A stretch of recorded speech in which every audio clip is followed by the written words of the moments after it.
my hope today is to give some of you guys a plan of action to simultaneously free up your time as the CEO and actually grow your company without a lot of stress, unnecessary stress, where you feel like you truly have a self-managing team you can trust to handle the day-to-day so you can focus on growth and the future. So what does a self-managing leadership team actually look like?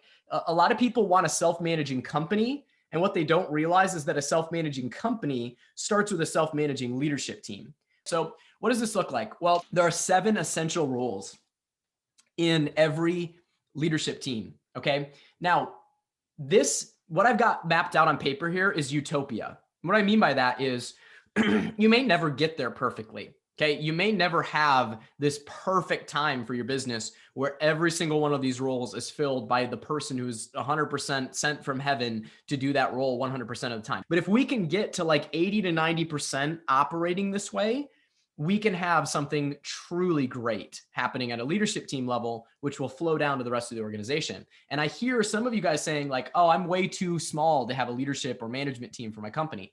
Not true. You always have a leadership or management team for your company. The question is it a clear structure? And does everyone know what their roles are? So 7 key roles. What are they? Okay. So obviously we have the CEO, a lot of times the founder. Okay.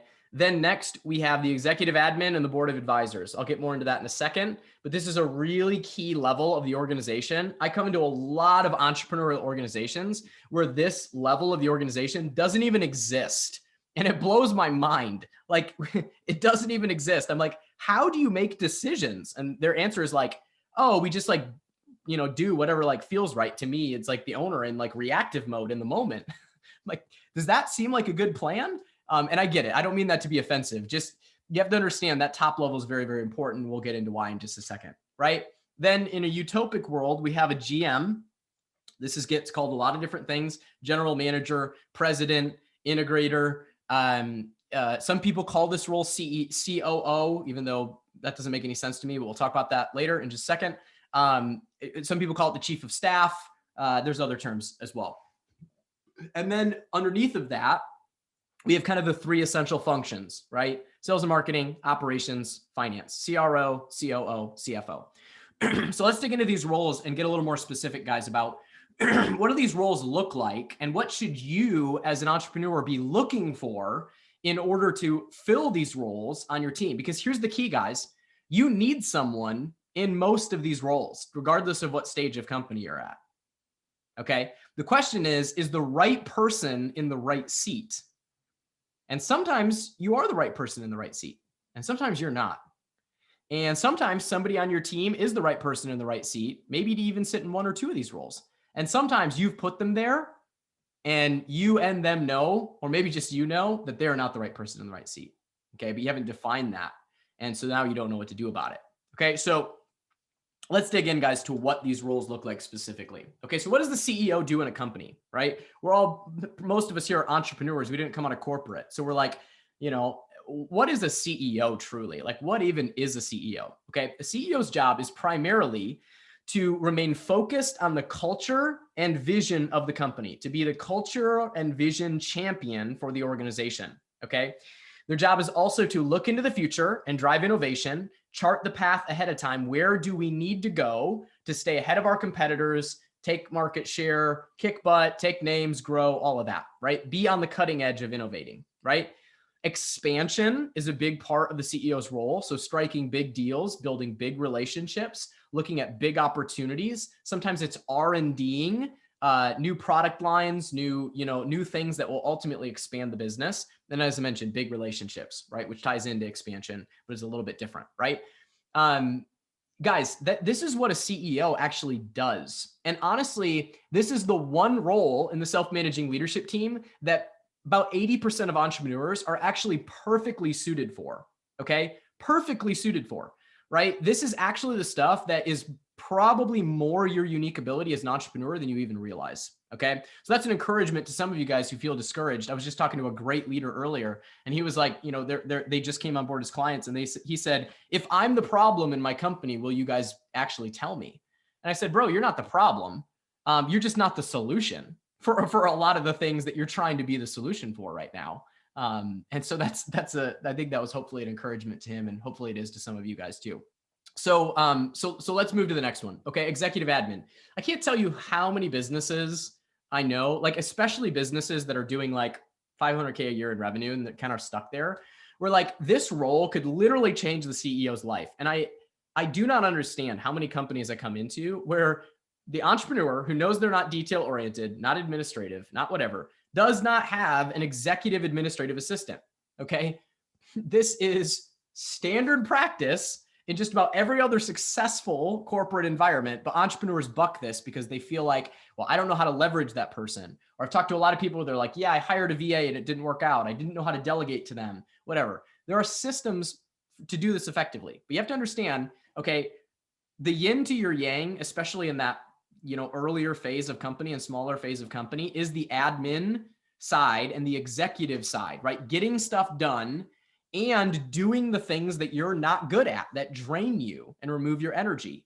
This can literally be a force multiplier of your time and your energy as a CEO, is just to get a great executive administrative assistant in place. And it doesn't even have to be that expensive. You need to get somebody highly qualified, high gear, a little more entrepreneurial, right? Willing to flex and adapt because they're going to need that with you. But one of the things I say, right? Give this person all of your admin, right? They should be doing all of your admin as a CEO. Proactive plate removal. So put systems in place where all the things you feel like need to get done and that you need to do are actually visible to this person, and teach and train them to proactively remove stuff from your plate, or do it 80% of the way and then just bring you back 20%. Communication, have them handle communication for you, because most entrepreneurs are not good with communication and not timely unless it has to do with collecting, money or sales. And then lastly, coordination, right? Coordination. There's a lot of coordination with team members and different things going on in a growing company that an admin can handle for you. Okay, so let's talk about the board of advisors role in a leadership team. Okay, I also come into a lot of companies where like visionaries don't have this, CEOs don't have this. And there's a reason, guys, that very successful companies have a board of advisors. Why? Because entrepreneurs have 20 ideas a day and only 2 of them are good. Okay. The rest of them are usually terrible or bad ideas, or they're not good ideas right now. They're not right aligned ideas. Okay. So if you don't have an actual objective group of seasoned business people in your world that you can actually go to, who have permission to not just coach you, because I hear a lot of people say like, oh, I hired a coach or whatever. No, it's more than that. These people need to actually have responsibility and permission to check you, meaning, I don't think that's a good idea. I don't think you should do that. Here's why that isn't a good idea. Okay. Their job is not just to ask you good questions. It's actually to resource you, be objective about the decisions and actions you're taking, provide accountability to the results that you said you wanted, and actually stay the course, which a lot of entrepreneurs get distracted and off on shiny stuff, and to resource you, right? To actually help you achieve what you want to achieve by giving you resources and external connections that you don't currently have. Okay. Please, for the love of Garfield, get a board of advisors in your life. As a visionary, this is absolutely priceless. Okay. You will save yourself so much pain, so many bad decisions, and so much money if you actually have a system in place and a structure in place for objective people to give you feedback on your ideas, and for you to actually have to come and submit plans to someone else and have somebody else actually review them and give you feedback and help you think them through. This is so, so, so important. I can't stress this enough. The more revenue you do, the more you pivot, okay, the more you create chaos for the rest of the entity. You're not an entrepreneur anymore. You can't just pivot all the time. Every time you make a decision and then go back on the decision and go a different direction or whatever, it creates so many inefficiencies as a company. And so this is where getting it right the first time, having a good plan, having outside external approval on that plan, and actually getting people in your world who have permission and responsibility to check you and help you finesse that plan is absolutely critical. Absolutely critical. Okay, so what about next? Right now, let's talk about the GM role. Very, very important. Okay, very, very important. Every organization needs somebody to actually manage the managers, lead the leaders, and make sure, as an old mentor of mine used to say, that the train starts and stops on time, right? That it leaves, it departs, and arrives on time. Okay. This is this person's job. Okay. And it's called different things, but essentially this person's role is not to be an entrepreneur. Their job is to actually lead and manage the day-to-day, oversee cross-functional projects, which many times I see CEOs doing this and they're really bad project managers. It just creates chaos. Okay. This person's job is to oversee cross-functional projects, things that affect more than just one silo of the business, more than just one department of the business. Okay. Enforce the vision, meaning the systems that we're going to talk about later that actually move your vision forward. Like, it's their job to actually hold people accountable. Are we on track for this vision? Are we actually embodying our core values and our cultural habits, right? Execute the strategic plan that the CEO and the leadership team have created with the help of their board of advisors. Execute on that day to day to day, and oversee the P&L, right? Make sure that that there's profit the way it should, that the money's flowing the way it should, and that the numbers side matches the actual goals and vision side of the business so that both can move forward. Next, okay, we have kind of the three roles, the three major functions in a leadership team. Okay, so we have CRO, right? COO and CFO. Now, I've seen organizational leadership teams that have 12 different functions here, and all of these are broken out into like 3 to 4 different functions. Okay. But for simplicity's sake, I'm just going to give you the 3 major ones today. And then it's sort of, you have to figure out what's right and best for your company. Okay. And your industry. Very common if you're in any sort of tech space.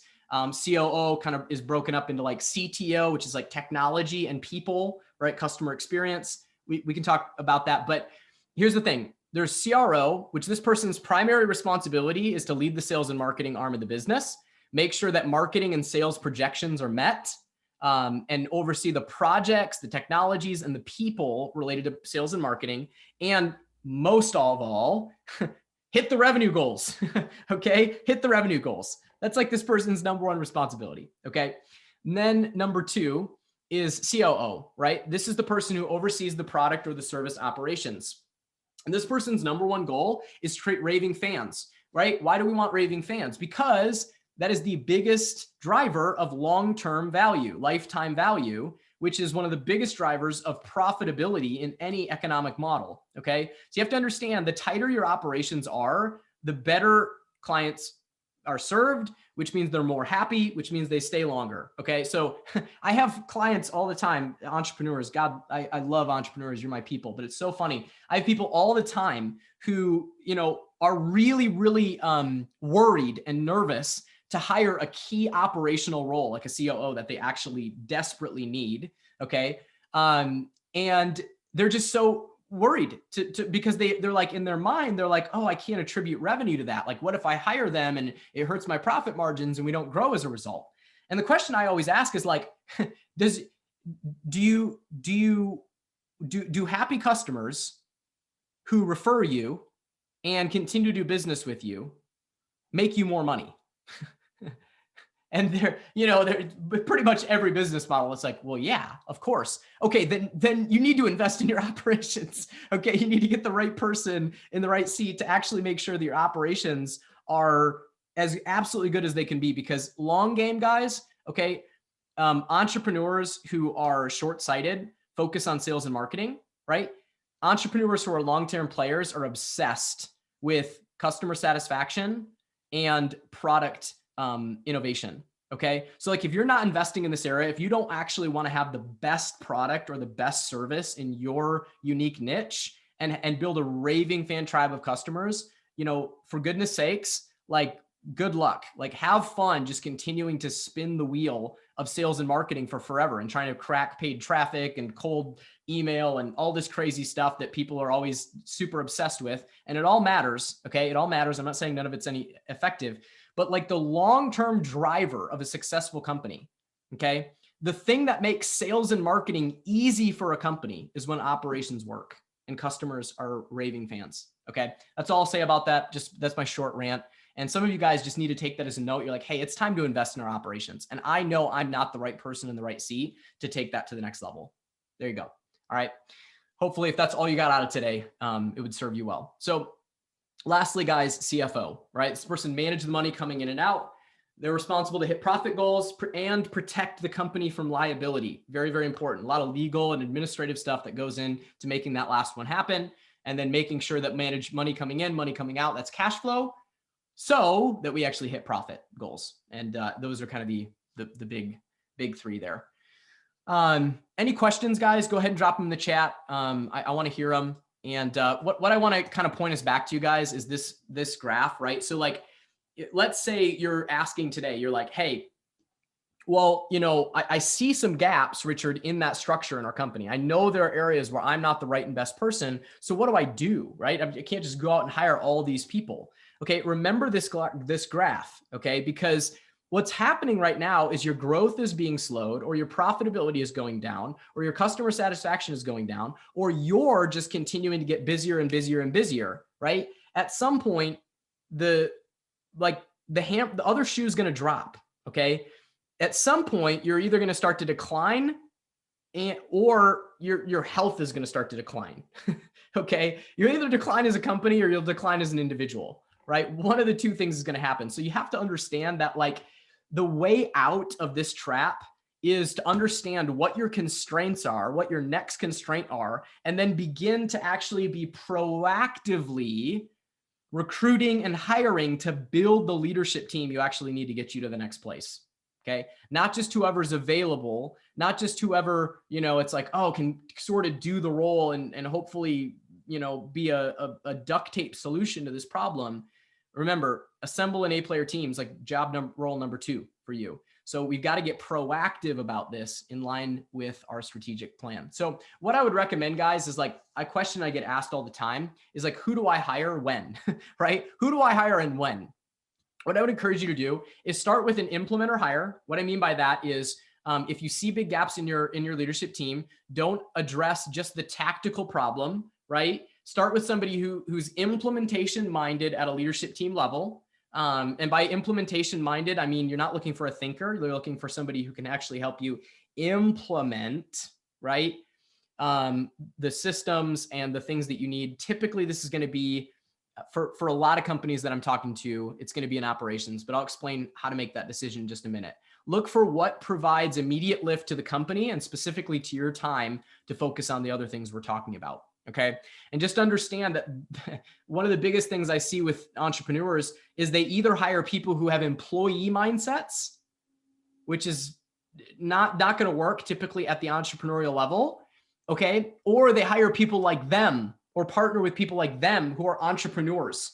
Okay. What you actually need is the yin to your yang, which is this implementer mentality, which is people who want to grow, want to contribute, care about personal development. They actually want to build something, build a business, but they don't want to start a business. That's the implementer mindset. Okay. That's the yin to your yang that we need to be looking from a psychology standpoint.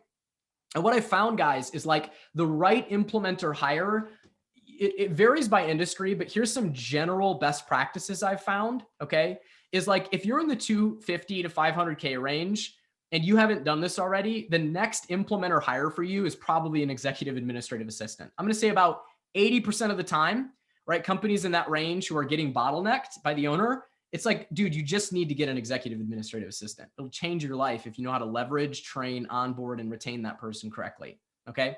Then once you're kind of in that 500 to a million range, and just so you guys know, again, these are very, very rough numbers. It can vary a lot by industry, but I'm just trying to give you guys a range, right? 500 to a million. Typically we're looking at a great operations manager. Okay. An operations manager. This isn't necessarily even quite what we would consider a COO, although they might function with one, but your team's just probably not big enough at this point to truly have like a COO, right? But this person could potentially be someone you groom for that role. Or you just might actually, as you grow, the operations department will sophisticate. That person will stay in more of a day-to-day management role, and then you'll plug someone in, which is the next thing, who is more of a COO. Okay, able to see operations holistically. Typically, the COO hire happens between 1 to 5 million in revenue. Not always, but it's kind of a general rule that I find makes a huge difference when you get this hire right.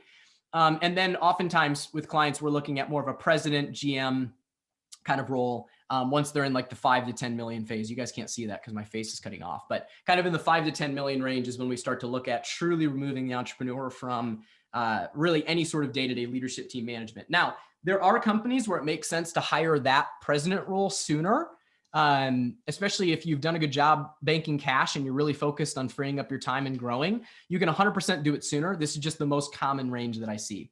Okay. So guys, when you look at this self-managing team structure I laid out, assess your bottlenecks in this order. Okay. So this is how I would tend to think about beginning to assemble and build your leadership team, right? That A-player team we talked about. The first thing I would assess is, do we have an administrative bottleneck? Okay. Do we have an administrative bottleneck? Do we have an admin bottleneck, right? This is all the logistics, coordination, right? The little stuff, right? The little foxes that are like destroying the vineyard.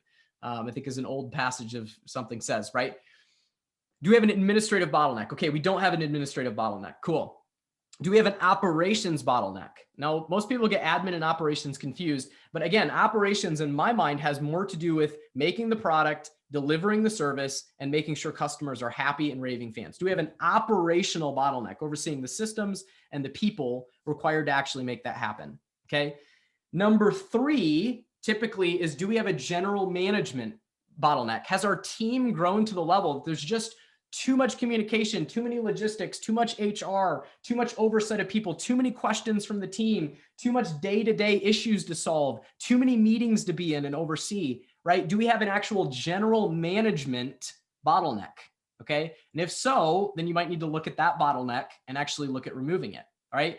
And then typically from there, you're going to hit a finance bottleneck where you just need a more in-house seasoned set of eyes on your financials. And then last but not least, typically I'm going to assess, do we have a marketing and sales bottleneck? Last. Here's why.